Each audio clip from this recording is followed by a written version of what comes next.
Alright everyone, welcome back. This is the 13th video in our video series of creating Node.js apps from beginning to end. In the last video, we started our final project and we went ahead and set up all the UI or the front end of our application and rendered some HTML in the browser. And in this lesson, we are going to be taking a step back, all the way back to the database layer and setting up our database and setting up our schema in our app to configure how we're going to be saving things to the database. In the next lesson, we're going to step in between our database and our front end by configuring our routes and setting up everything on the front end to interact with our database on the very back end. So let's go ahead and get started. We're going to open up the project we had in our text editor. And once we have that open, we want to go ahead and run this project. And you can go ahead and do so in your terminal like we always do. Navigate there and say npm run dev start. I'm going to show you a little trick though with at least VS Code, and many other text editors allow you to do this. All you do when you are in your project, you go ahead and open up, I believe here, might be in window, no, I don't know where it is at up here. Here we go. Integrated terminal. So yeah, I usually use that shortcut right there. Just control that right there. Opens up my terminal. You'll see it starts me off in the correct directory. And so now I can just type npm run dev start. And there we go. And now I'm running. So that's a neat little trick. And that allows me to run everything and edit everything in the same window. So now that we have that, let's go ahead and start setting up the database. Alright, so the first thing you're going to need to do is go over to app.js, and your first mini challenge is going to be to import the Mongoose module to the app. So go ahead and do that. Alright, I hope you got that. I just wanted you guys to be able to remember how to import things. Not like it was all right in front of you right there above it, but hopefully that just helps cement in your brain that this is how you import modules that we downloaded. And you'll notice, okay, why am I using const and they're using var? Well, why are they using var? If you know, please tell me. It is ridiculous. They should not be using var. We're never going to be changing that. We're never going to be setting this to something else. It's always going to be logger. It's always going to be path. These should all be constant in my opinion. And oftentimes I go through and I change them all to constant. So I think Express Generator either has a really good reason for doing that I just don't know yet, or they have failed to update it. So I don't know why they do that. But if you do, tell me. So right after importing Mongoose, we are going to go ahead and set up our database connection. So I thought about making this a mini challenge as well, but then I thought, Daniel, you hardly know how to do this. It took you forever to remember all these things for some reason. Maybe you guys don't have trouble with this, but I had trouble remembering the Mongoose steps to connecting. And so that's another thing. Like, don't think that like I or even like better developers than me are memorizing all of this stuff. Like, we're not. We know, like, we can memorize some of it because we use it over and over and over, but like we don't go through and like memorize everything. What we do is we just go to like the documentation and read the documentation and try to find what we need. So like read the docs and then okay, connections, and okay, here it tells me how to connect, or type in, okay, how do I connect to Mongoose? And okay, first link right there was the link we were at earlier, which just tells us how to connect to Mongoose. So that's what we do. We just kind of look it up and then you use it over and over and over, and eventually you will remember it. So just know that, and don't be afraid to look stuff up or think that you don't know things because you don't memorize all this stuff. Nobody memorizes everything. Nobody goes through, reads all the documentation before starting anything and just knows it all in their head. So don't think that. Anyways, let's go ahead and get this set up. So MongoDB and then localhost, and we'll just call this database here status of you, no caps. I think that looks good. And then the Mongoose connection dot on. So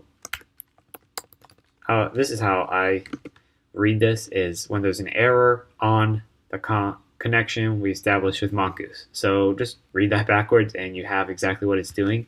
And it's going to console.error something out, and it's going to bind something to it. So we're going to bind to the console a message with this error. So error connecting to data. Okay.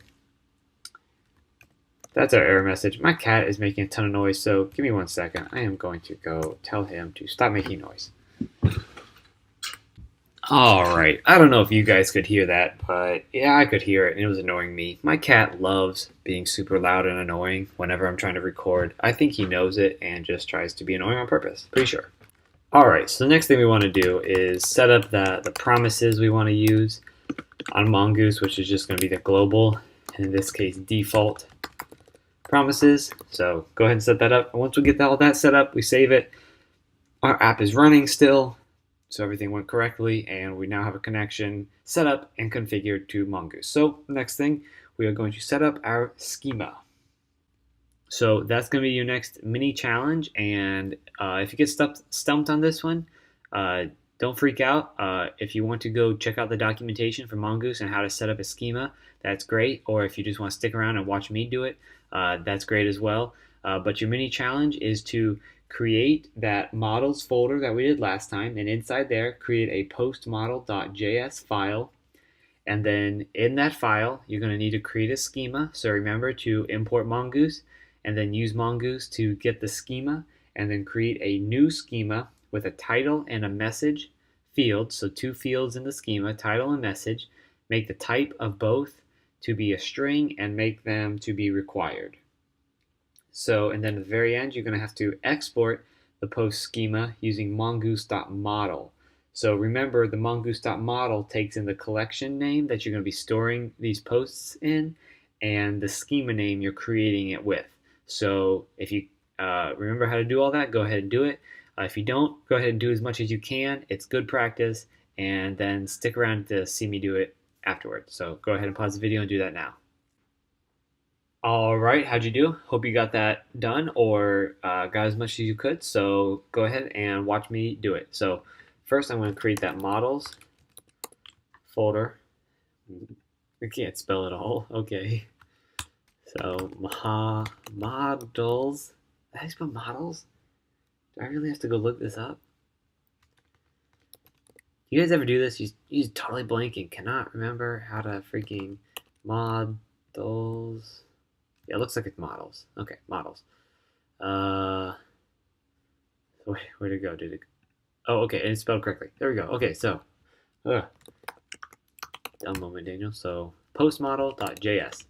So now I have that file. I'm going to import Mongoose.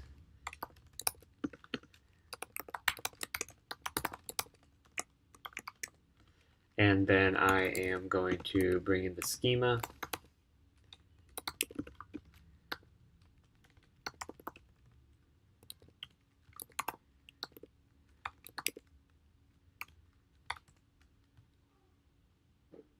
Oh.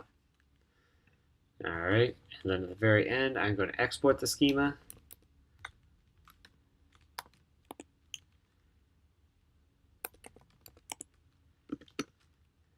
And I'm going to create this object with mongoose.model, and I'm going to store them in a collection called posts, and I'm going to do it with a schema called post schema, which I have yet to define. So let me go ahead and define that.